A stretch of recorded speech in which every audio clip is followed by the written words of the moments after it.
¿Qué son las neuropatías? Bueno, estas son un grupo de enfermedades que afectan a los nervios, principalmente periféricos.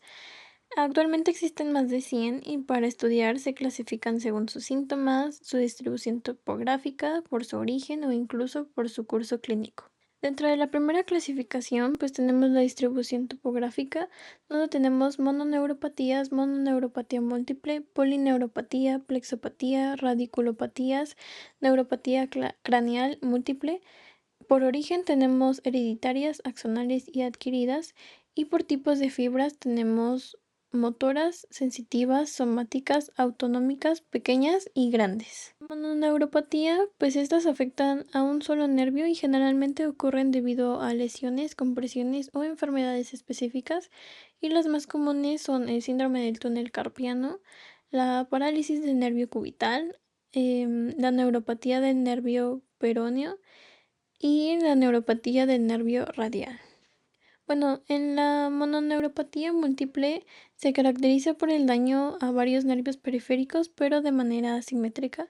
Esto puede afectar nervios específicos en distintos lugares, provocando síntomas como debilidad localizada, pérdida sensorial o dolor intenso, y esta afección suele ser consecuencia de trastornos vasculíticos, infecciones, diabetes u otras enfermedades sistémicas.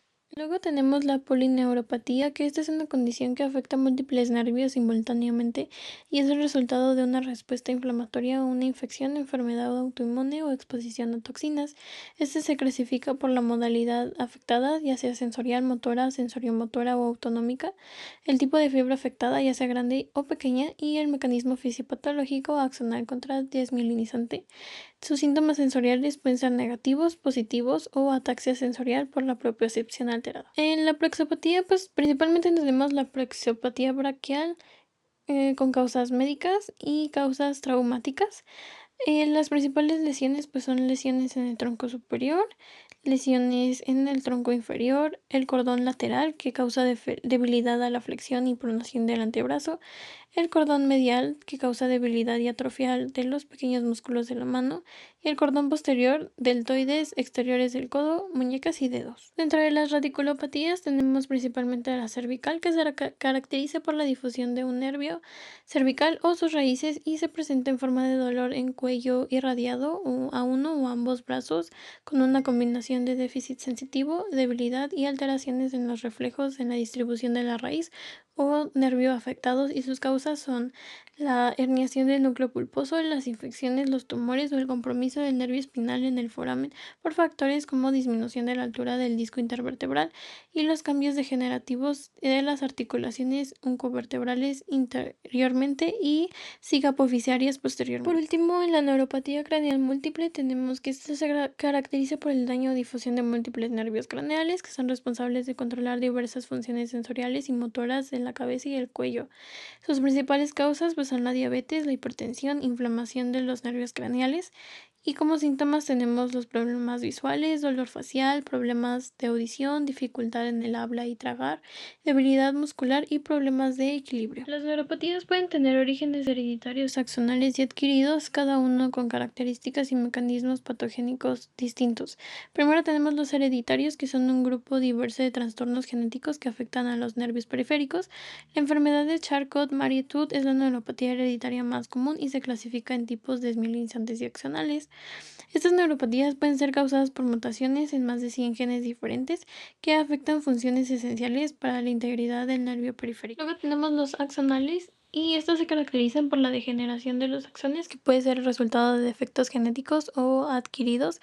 En el contexto adquirido, los defectos en el transporte axonal son un mecanismo patológico común que contribuye a la pérdida de función nerviosa en neuropatías periféricas, y estos defectos pueden ser inducidos por factores tóxicos, metabólicos o inflamatorios. Por último tenemos las adquiridas, y estas pueden ser causadas por una variedad de factores, incluyendo enfermedades metabólicas como la diabetes mellitus, deficiencias nutricionales, infecciones y condiciones inflamatorias o inmunomediadas como la polirradiculoneuropatía inflamatoria desmielinizante crónica, y estas son heterogéneas en su etiología y presentación clínica y a menudo están asociadas con insultos externos o condiciones médicas subyacentes. Las neuropatías pueden involucrar diferentes tipos de fibras nerviosas, cada una con funciones específicas y características estructurales que influyen en la presentación clínica de la neuropatía. Primero tenemos las motoras, que son fibras grandes y mielinizadas, conocidas como fibras A-alfa, responsables de la conducción de impulsos motores hacia los músculos esqueléticos y pues estas pueden resultar en debilidad muscular y atrofia. Luego tenemos las sensitivas que se dividen en fibras grandes y pequeñas. Las grandes, como las A beta, son mielinizadas y están involucradas en la percepción del tacto fino y la propiocepción. Y las neuropatías que afectan estas fibras pueden causar ataxia sensorial y pérdidas de sensibilidad vibratoria. Luego tenemos las somáticas, que incluyen tanto fibras grandes como pequeñas. Las pequeñas, como las mielinizadas y las C no mielinizadas, son responsables de la percepción de dolor y la temperatura, y las pequeñas pueden manifestarse con dolor neuropático, disestesias y alteraciones en la percepción de la temperatura. También tenemos las autonómicas, que son principalmente fibras pequeñas, incluyendo las endomielinizadas y algunas mielinizadas que controlan funciones involuntarias, como la regulación cardiovascular, gastrointestinal y sudomotora. Estas pueden presentar síntomas como hipotensión ortostática, disfunción gastrointestinal y alteraciones en la sudoración. Las pequeñas incluyen fibras mielinizadas y no mielinizadas, responsables de la percepción del dolor y la temperatura, así como de funciones autonómicas. Las neuropatías que afectan a las fibras pequeñas suelen manifestarse con dolor neuropático, disestesias y alteraciones en la percepción de la temperatura. Además, incluyen síntomas autonómicos debido a la afectación de las fibras C, que también participan en la regulación autonómica. Por último, tenemos las grandes, como la alfa y la beta. Son mielinizadas y tienen un diámetro mayor, y esto permite una conducción más rápida de los impulsos nerviosos. Las neuropatías que afectan a las fibras grandes pueden resultar en pérdida de la sensibilidad vibratoria, ataxia sensorial y debilidad muscular debido a la afectación de las fibras motoras A alfa. Siguiendo con el tema, a mí me tocaría explicar sintomatología, curso clínico e histopatología. Siguiendo con el tema, vamos a explicar sintomatología. Y vamos a explicar desde el patrón de afectación clínica más frecuente, una polineuropatía. En el predominio de síntomas motores, va a comenzar de forma distal. El paciente va a tener dificultad para la dorsiflexión del pie y se podrá observar la caída del pie a raíz de deambulación.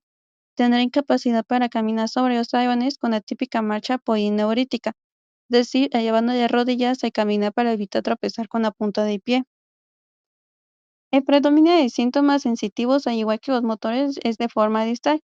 Inicia con las extremidades inferiores y después comienza a adoptar el típico patrón de guante y calcetín. Después de eso, el paciente va a tener parestesias en los pulpejos de los dedos y la planta de los pies, que progresan posteriormente a la región distal de las piernas y finalmente a las manos. Otras veces el síntoma dominante es el dolor, que puede ser de gran intensidad.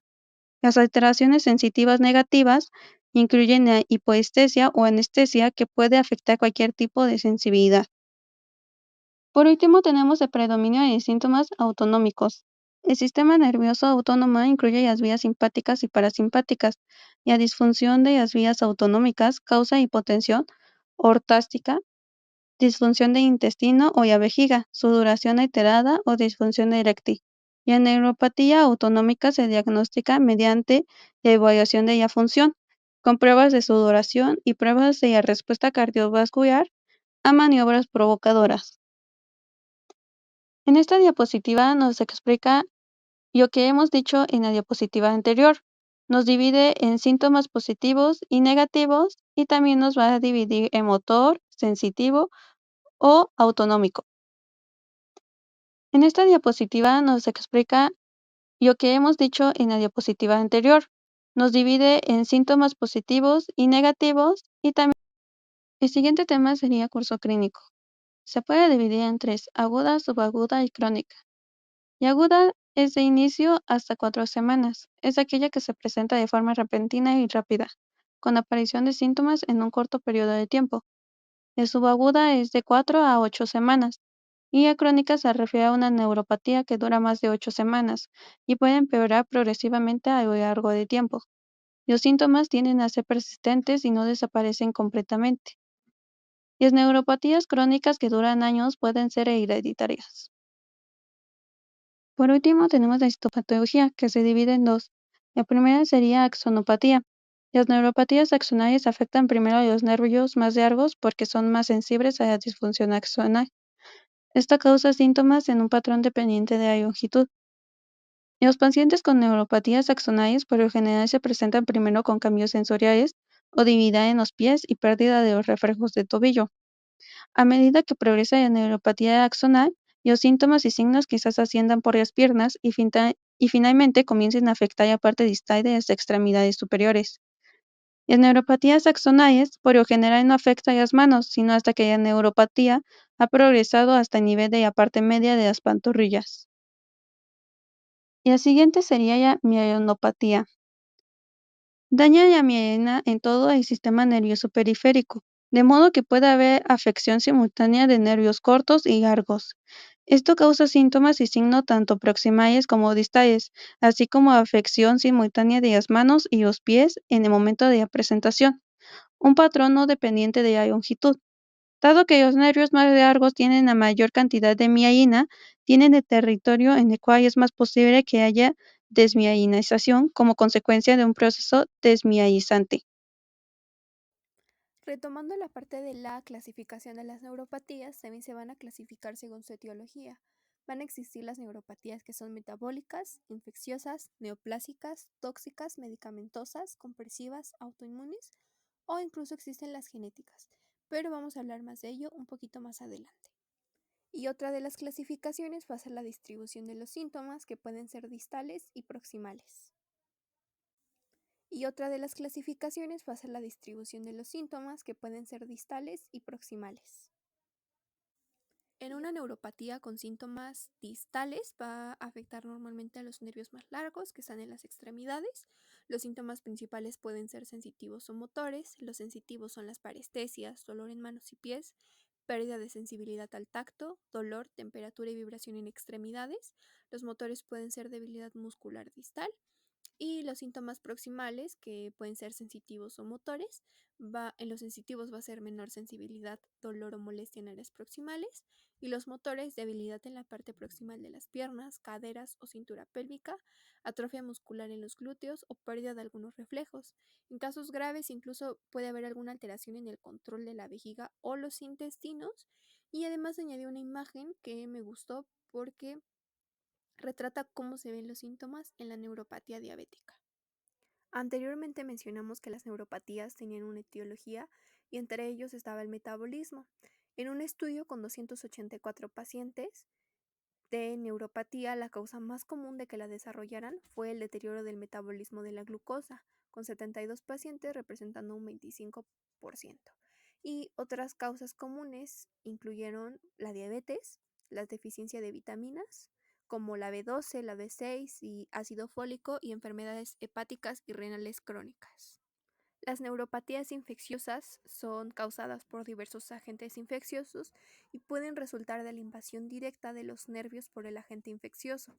Las causas más comunes para desarrollar una neuropatía son la enfermedad de lepra, el virus de la hepatitis y el virus de varicela zoster. Y hablando de las neuropatías genéticas, pueden clasificarse en dos grandes categorías: las neuropatías desmielinizantes, que resultan de las disfunciones de los genes que afectan principalmente a las células de Schwann, y por otro lado las neuropatías axonales, que son causadas por mutaciones en genes que afectan principalmente a las neuronas. El tipo de neuropatía más común genética es la enfermedad de Charcot-Marie-Tooth. Las neuropatías neoplásicas surgen por invasión directa o compresión del nervio por un tumor. Los síndromes paraneoplásicos son causados por respuestas inmunológicas en las que el sistema inmunológico ataca. Un ejemplo de esto es la neuropatía sensorial subaguda. La quimioterapia también causa pues algunas neuropatías por muchos agentes quimioterapéuticos que son tóxicos, causando daños a los nervios. Y la neuropatía tóxica es una forma de polineuropatía adquirida por exposición a agentes tóxicos, incluyendo fármacos, metales pesados, solventes orgánicos que pueden inducir daño en diferentes componentes del sistema nervioso periférico. Las neuropatías compresivas resultan del daño de la presión física sobre los nervios periféricos. Ejemplos comunes de esto incluyen el síndrome de túnel carpiano Y las neuropatías autoinmunes, como la polineuropatía desmielinizante inflamatoria crónica, son causadas por una respuesta inmunitaria anormal.